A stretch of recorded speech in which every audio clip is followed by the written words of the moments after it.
Вы смотрите «Актуальное интервью», в студии Валерия Наумова. Здравствуйте. 11 сентября в единый день голосования в республике состоятся масштабные выборы муниципального уровня.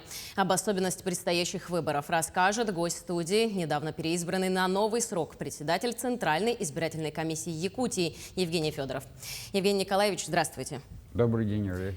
Давайте начнем наш разговор о том, что вы расскажете, сколько членов в новой избирательной комиссии республики, какие политические силы они представляют и какими правами они обладают. Ну, Валерия, во-первых, спасибо за поздравления. Вот буквально на той неделе закончились полномочия старого состава Центральной избирательной комиссии Республики Саха-Якутия, которое было сформировано 5 лет назад, в 2017 году по 2022 год работали. И вот буквально 16 числа состоялось первое организационное заседание избирательной комиссии, были избраны руководящие органы. Необходимо сказать о том, что сегодня в соответствии с действующим законодательством формирует нашу избирательную комиссию законодательный орган нашей республики, Государственное собрание Илтуман, и на равных же условиях глава республики, по 7 человек они направляют на основании предложений политических партий, общественных организаций. На сегодняшний день 13 человек сегодня вошли в состав избирательной комиссии республики. Еще одна вакансия передана полномочиями в соответствии с законом Центральной избирательной комиссии. У нас сегодня представлены интересы 6 политических партий, 5 парламентских партий: «Единая Россия», коммунисты, «Справедливая Россия», «Патриоты за правду», ЛДПР и «Новые люди». 5 партий парламентских, и плюс еще у нас работает даже представитель партии пенсионеров 6. Надеемся, что 7-й человек также будет представителем политических партий. И также 2 человека рекомендованы в состав Центральной избирательной комиссии страны, и 2 представлены по предложению избирательной комиссии старого состава. Права у всех равные, одинаковые. С этой точки зрения, безусловно, во главу угла ставится приоритет избирательного законодательства. А что насчет будущего? Какие главные выборы пройдут в предстоящие 5 лет? Ну, срок полномочий нашей комиссии определен законом 5 лет. В 2027 году будет избран новый состав, так что предстоит широкий электоральный цикл. Нам пройти наверняка все те политические выборы, которые пройдут в нашей стране. Осенью у нас пройдут масштабные муниципальные выборы. Вот. В следующем году мы в соответствии требований закона избираем парламент нашей республики, народных депутатов, 70 человек. И также пройдут выборы в сентябре главы республики. В 2023 году предполагаются большие выборы президента Российской Федерации. И в 2026 году мы предполагаем, что пройдут выборы Государственной Думы, извините, нашей страны. Вот такие. А между этими сроками пройдут ежегодные, в день, единый день голосования, будут проходить муниципальные выборы. Евгений Николаевич, вы уже обмолвились про ближайшие выборы, которые состоятся у нас 11 сентября. Расскажите, кого будут избирать якутяне в единый день голосования? Да, 11 сентября идут масштабные выборы муниципальные. Мы проводим 486 избирательных кампаний, в том числе 20 кампаний районного уровня. Будут избраны 9 глав муниципальных районов, 189 уже глав сельских и городских поселений нашей республики. Также будут избраны 2880 депутатов представительных органов сельских и городских поселений. То есть практически 302 муниципальных наших образований республики пройдут выборы. Я просто хотел бы напомнить, что у нас в республике 445 муниципальных образований. Вот посчитайте, что практически 68 муниципальных образований осенью проведут выборы местного уровня. То есть выборы у нас не пройдут только в 4 наших городских округах и муниципальных районах. Это в городе Якутске, в Жатае, Эвено-Бытантайском и Татинском районах. То есть в остальных везде у нас проходит муниципальный выбор. А что насчет подготовки? Как она проходит подготовка к выборам на местах? Ну, вовлечены практически все избирательные комиссии нашей республики. Выборы организуют 26 территориальных избирательных комиссий и 254 участковых избирательных комиссий, на которых решением Центральной избирательной комиссии республики возложены полномочия по подготовке и проведению данных муниципальных выборов. Ну, подготовка идет открыто, гласно.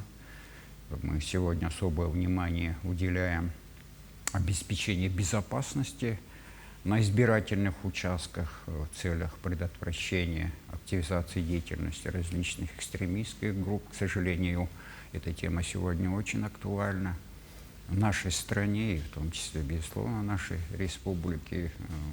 Угроз совершения различных террористических актов, пожарной безопасности, усиления безопасности по обеспечению и соблюдению мер санитарно-эпидемиологической безопасности. Мы прошли серьезный этап выдвижения, регистрация наших кандидатов. Мы сегодня продолжаем работу по проверке сведений, представленных нашими нашими кандидатами. Вот, по состоянию на сегодняшнее утро мы провели вместе с правоохранительными, надзорными, контрольными органами проверку более 5000 наших кандидатов. Из них выявлено, что в разный период жизни 175 кандидатов имели определенную судимость, были в свое время осуждены. Из них нами выявлено, что 25 человек из кандидатов выдвинутых не имели пассивного избирательного права, то есть они не имели права быть избранными. 26 человек у нас, к сожалению, скрыли свою судимость, и таким образом вот такое количество людей сегодня в соответствии с требованиям закона прекратили, утратили статус выдвинутых кандидатов. Работа на сегодняшний день продолжается. Мы сегодня уже приступили к активной фазе проведения предвыборной агитации. Многие избиратели это ощущают, видят. Выборы у нас проходят традиционно, очень конкурентно. Ведется очень активная работа со стороны штабов, со стороны кандидатов. Ну, живем. Вот такой альтернативные выборы мы обязательно проведем. Вот. Мы с 21 числа, буквально со вчерашнего дня, позавчерашнего дня, начали проводить досрочное голосование в отдаленных и труднодоступных местностях. Вот. Такие полномочия у нас будет проводить 63 участковых избирательных комиссии. В основном это наши северные районы, чуть далекие наши районы. И с 31 августа практически все наши участковые избирательные комиссии начнут работать, потому что за 10 дней до начала голосования, в единый день голосования, начнут проходить досрочное голосование в тех же избирательных участках.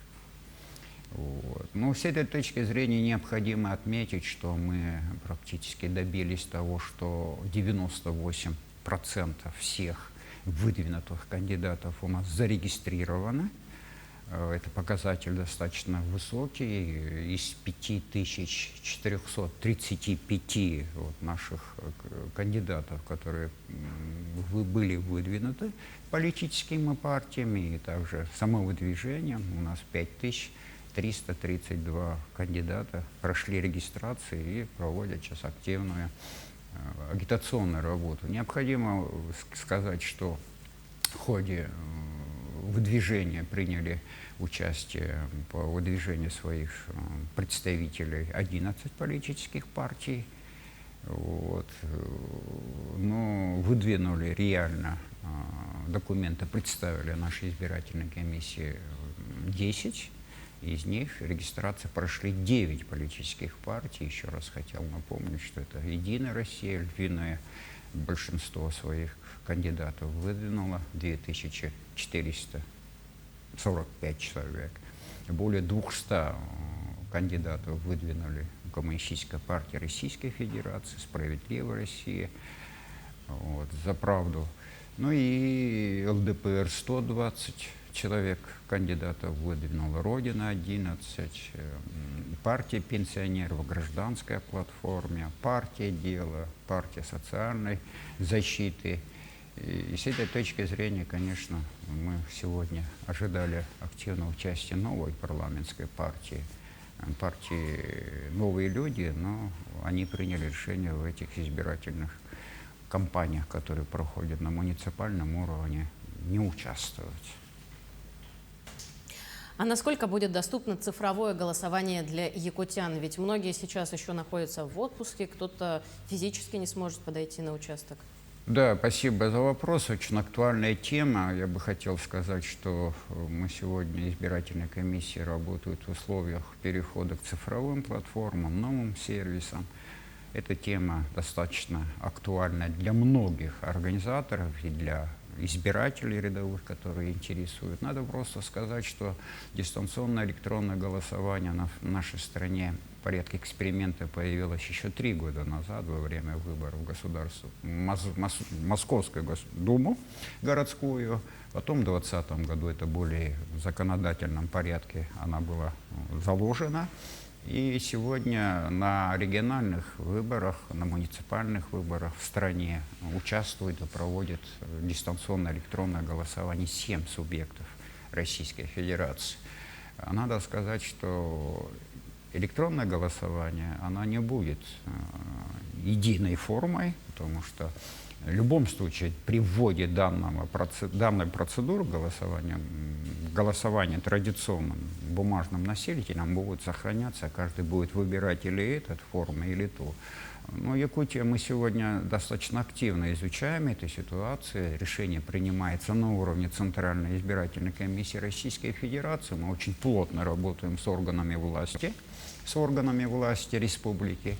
90% нашего населения имеет доступ, широкодоступный доступ, значит, широкополосный доступ к интернету. И я думаю, что этот показатель говорит о технической готовности наших избирателей. Ну, в ближайшее время мы еще раз проведем консультацию с республикой, органами власти и примем решение. Спасибо вам большое, что пришли. Благодарю вас за ваши ответы на вопросы. Спасибо. Вы смотрели «Актуальное интервью». Всего доброго.